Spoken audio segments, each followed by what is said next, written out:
इन्होंने हाल ही में अपनी ही बनाई एआई टेक्नोलॉजी को खतरनाक बताया है। साथ ही माफी मांगते हुए गूगल से नौकरी छोड़ दी। जन्म 6 दिसंबर 1947 विंबलडन। शिक्षा एक्सपेरिमेंटल साइकोलॉजी में। 1970 में स्नातक, आर्टिफिशियल इंटेलिजेंस में पीएचडी 1978 में। परिवार, पिता हावर्ड हिंटन, मां मार्गरेट क्लार्क, जिस आर्टिफिशियल इंटेलिजेंस टूल पर आज पूरी दुनिया चर्चा कर उसकी खोज करने वाले जेफरी हिंटन ने गूगल के अपने पद से हाल ही में इस्तीफा दे दिया है। उन्होंने कहा है कि एआई का आविष्कार करना उनकी सबसे बड़ी भूल थी। वे कहते हैं कि आज कंपनियां जीपीटी जैसा टूल बनाने के लिए पागल रही हैं। इस क्षेत्र में कंपटीशन को रोकना असंभव है। एआई के जोखिमों के बारे में स्वतंत्र रूप से बोलने के लिए उन्होंने गूगल की अपनी नौकरी छोड़ दी है। 75 साल के जेफरी ने एआई की दिशा में पहला कदम स्कूल के दिनों में बढ़ाया था। वे हाई स्कूल में थे और एक दिन एक दोस्त ने उन्हें समझाया था कि दिमाग होलोग्राम की तरह काम करता है। उस दिन जेफरी इस बात से रोमांचित थे कि मस्तिष्क यादों को एक ही स्थान पर रखने के बजाय उन्हें न्यूगन्स के अपने विशाल नेटवर्क में फैला देता है। इस एक जिज्ञासा ने उन्हें जीवन का उद्देश्य दे दिया था। अपना पूरा जीवन उन्होंने चैटजीपीटी जैसे चैटबॉट्स के लिए जरूरी टेक्नोलॉजी को बनाने के पीछे की रिसर्च में लगा। अब उन्हें चिंता है कि यह टेक्नोलॉजी गंभीर नुकसान कर सकती है। उन्हें अपने जीवन भर के काम पर पछतावा है। अब वे एआई के दुरुपयोग के खिलाफ सबसे एम्पावर्ड आवाज बन गए हैं। चर्चा में जेफरी एवरेस्ट हिंटन। एआई के जनक जेफरी के परदादा भारत में सर्वेयर थे। एवरेस्ट का नाम उनके नाम पर कैरियर एसेंशियल इंटेलिजेंस के गॉड फादर बने।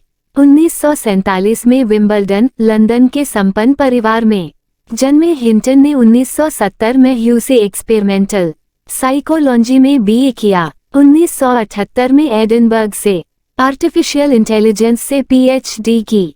2012 में दो साथियों के साथ न्यूरल नेटवर्क विकसित किया जो तस्वीरों का विश्लेषण करके उन्हें पहचान सकता था। इससे डीप न्यूरल नेटवर्क रिसर्च की शुरुआत हुई। इसे बाद गूगल ने खरीद लिया। वे गूगल में काम करने लगे और वहां गूगल ब्रेन की स्थापना। यह एआई डेवलपमेंट पर काम करने वाली एक स्पेशल टीम थी। 2012 में जिस टेक्नोलॉजी की खोज जेफरी हिंटन ने की थी उसी के आधार पर आज चैट जीपीटी और अन्य एआई टूल विकसित किए गए हैं। इसलिए उन्हें एआई का गॉडफादर कहा जाता है। डी युग की नींव रखी। बोले की पत्नी। परिवार, इनके परिवार ने ही डिजिटल युग किया था शुरू। हिंटन गणितज्ञों और वैज्ञानिकों के परिवार से आते हैं। उनके परदादा जॉर्ज बोले थे जिन्होंने बुलियन बीजगणित तैयार किया था जिसने पूरे डिजिटल युग और बीजगणित की टीचर थीं। मैरी के चाचा का नाम जॉर्ज एवरेस्ट था जो जियोग्राफर थे और भारत में सर्वेयर जनरल थे। खास बात यह है कि इनके नाम पर माउंट एवरेस्ट का नाम रखा गया था।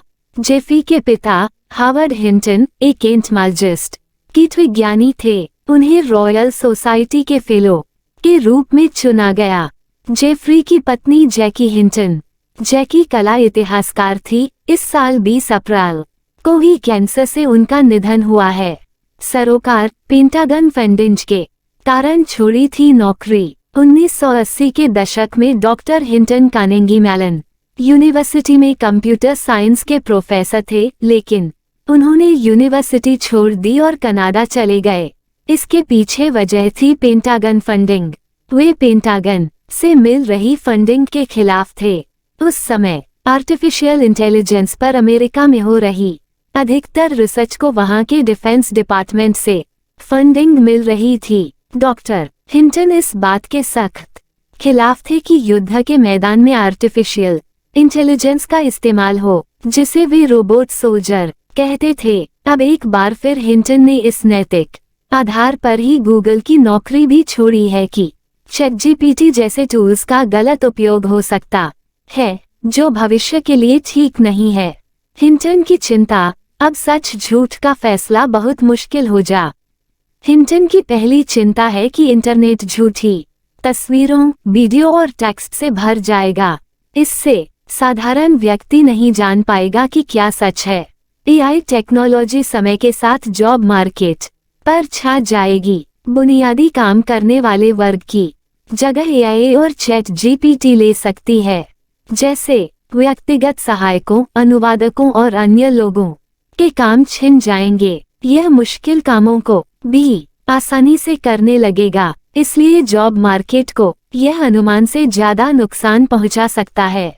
हिंटन का मानना है कि गूगल, माइक्रोसॉफ्ट और अन्य कंपनियों के बीच की दौड़ ग्लोबल रेस में बदल जाएगी। बिना ग्लोबल रेगुलेशन के इसे रोकना मुश्किल होगा।